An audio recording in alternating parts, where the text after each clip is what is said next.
If I have lipstick on my teeth or stuff in my hair again, because I already filmed this video once, I ain't filming it again. I'm not.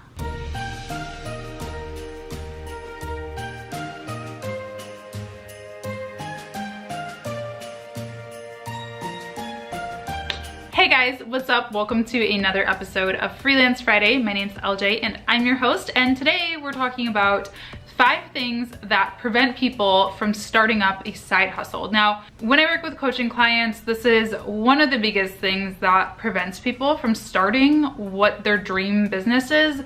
They feel like they just don't have enough time. And as a lot of you know, a side hustle is a really smart way to move into your business or just to manage your business. Some people never move away from a side hustle, and that's okay. It's, in my opinion, a really smart idea to start your business while you're still either employed full-time or going to school full-time or doing other endeavors, because it allows you to move forward with your future in a traditional career and or school or whatever, and save some money and invest in your business and all of that. So it's a great idea, but it definitely leads to the question of like, okay, but how do I have time to do that? I am a successful side hustler. I started side hustling. This sounds like it's something illegal. Maybe I should change up what I'm calling this. I started my first side hustle when I was in college, and I was going to school full time, and I had an internship slash job as well, and I was freelancing on the side. So freelancing was, you know, where I started my business, and it was obviously kind of last priority to school and to my internship, and I've done corporate and all that stuff after that. So we're going to talk about 5 of the things that helped me be successful in those instances,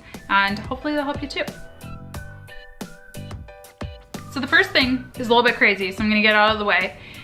I quit watching TV. I quit watching TV when I was in college during that time because I was just too busy. I mean, I don't know what else to say about it. I just didn't have the time anymore. And if you sit down and think about how much time you spend, whether it's, you know, I'm picking on TV here, but it could be just browsing Facebook. It could be, you know, browsing Twitter, whatever. If you sit down and count up how many hours or minutes or days or whatever you're spending doing those things, and then apply that to your business, oh my gosh. So I would usually watch like the news, so that's an hour, let's say, and then maybe one other stupid show, like, I don't know, the Kardashians or whatever. So 2 hours a day, we can say. 5 days a week is 10 hours. 10 hours that I could be spending on my business, which is a quarter of a full-time job. That's a lot. That's a lot of hours that I'm wasting just sitting in front of a TV set, not learning anything, not growing as a person, anything like that. I mean, I guess you could argue the news is important. Like, you got to know what's going on in the world, but there's other ways that I get my news now. I don't really tend to watch news at all very much anymore, but you can see the major headlines online, and it can take you 5 minutes as opposed to sitting and watching for an hour. Same thing for social media. So obviously my job is in social media, so I can't ever not be on social media really.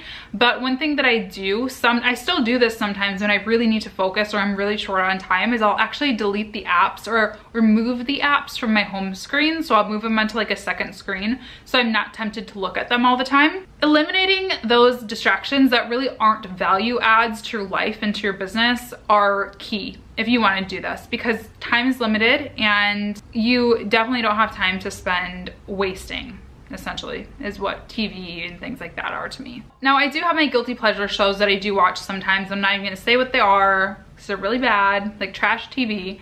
But I like those kind of shows as opposed to something that I have to be fully invested in, because I'll like fold my laundry or wash my dishes or schedule out my own personal social media posts or check emails for my business or something like that while I'm watching those. So I still multitask. That's why I don't like to watch like full-on series, because it's a big commitment. Like saying I'm gonna watch the whole season of Game of Thrones, that's like many hours, you know? Another unpopular thing, I'm like the bearer of bad news today. Wake up earlier or go to bed later, whichever one works for you in your schedule. Me, I'm a night owl. So for me, if I want to buckle down and work on something, I stay up a little bit later. And this is just a good habit to get into in general. I'm not saying you need to stay up every day till 4 a.m. In fact, I don't recommend that, especially if you work a day job and you have to be there at 9. That doesn't make sense. But just adding 30 minutes to your day can make a huge difference. So I used to have a big account, a big client in Paris. They were based in Paris, so their time zones were different. So it actually worked out really nicely for me to take super early morning calls with them and do some emails and stuff really early in the morning here, because that was like midday there. So we could kind of have some overlap. So instead of waking up at 7 or 6:30, I would wake up at 6 or 5:30 or whatever and get a little bit of time in with them and then head off for the day. Sometimes it was as simple as just checking emails and responding to emails for 30 minutes in the morning while I'm drinking my coffee. And then when I get home from work or from whatever your other things are that you do in your life, you don't have a huge overflowing inbox, because you guys know how long it can take just to like reply to emails. It sounds like the easiest thing ever, but it's not. It's work. So yeah, and it's really daunting to come home from one job or school or whatever to a whole huge overflowing inbox. That's really intense. So that's something that I did. I also used to take conference calls sometimes with them really early in the morning. So just play around with your hours. Adding 30 minutes can make a world of a difference. Next thing kind of related to that is use your commute. So in addition to the conference calls that I would take with that specific client, a lot of times, and I still do this often when I'm driving or whatever, instead of just sitting there, if I don't feel like listening to music or whatever, I will take a call with somebody. I'll do a consulting call with somebody. I don't like to start intro calls with people because I think, you know, sometimes that can be a little bit rude. But if it's somebody that you're working with regularly, they're not gonna mind if you're in the car. I also listen to podcasts a lot, and sometimes I'll do like webinars, obviously not watching, but sometimes I'll dial into like a training call or something like that. Just use your commute in a way that's productive and that's helping you educate yourself or run your business. And obviously I like to belt it out sometimes, and I just need that, you know, self-care and whatever, but I don't always like to listen to music in the car. So when I don't, I try to use that commute time. If you haven't been listening to this video, listen to this. Batch create your content. So whether you are a YouTuber, a podcaster, a blogger, or, you know, a social media manager for other businesses, whatever you do, I guarantee you, well, I can't guarantee, but I can almost guarantee you that there is some way to batch produce whatever it is that you're making. So for example, for this video, this is the second video that I filmed today, and I plan to film maybe 1 or 2 more, and that's like 4 or 5 hours of my day. I'm gonna hang out, relax a little bit after this, and then I'll probably schedule for a day or 2 away to have an editing day. So instead of having, okay, I'm gonna film 4 videos, I'm gonna do it on Monday, Tuesday, Wednesday, Thursday, instead of doing 4 days, I'm gonna use 2 days to get all of those videos filmed and edited. The reason that this is a good idea is I'm just using, again, my videos as an example. I have to put on my makeup to film these videos. I have to make sure that there's nothing crazy hanging out in the background. I have to make sure my cameras are charged and my SD cards are cleared off, my equipment's set up, all that. That stuff takes a lot of time. Filming the videos and sitting here and talking isn't what takes the most time. It's doing everything else. Combined, all that stuff probably takes, I don't know, like an hour. Honestly, like makeup, lighting, cleaning up, all that stuff. Now, if I were to do that 4 days in a row, that's 4 hours versus 1 hour one time with maybe like a touch-up in between. So you can get a lot more bang for your buck, if you will, by doing things in that order. I also do that for social media posts. So for my clients, I usually spend Monday evening or Sunday evening just scheduling posts. Like I'll just turn on Teen Mom.